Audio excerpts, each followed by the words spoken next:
Eftir þessa grein þá veitum við verðlaun í þeim greinum sem við erum búin að synda í dag, en líka ætlum við að veita þeim sem eru 10 ára yngri og ekki fengu þátttökuverðlaun í gær. Þau fá þátttökuverðlaun og við byrjum á því, þannig leið og síðasti riðillinn í þessari grein er búinn.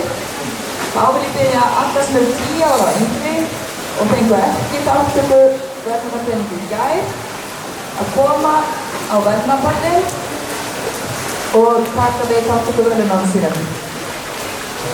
Í þriðja vil ég setja Patrik Viggo á fyrstu braut, Hafsteinn Ari á annarri, Brynjólfur á þriðju, Daniel á fjórðu, Huginn á fimmtu og Björn Axel á sjöttu.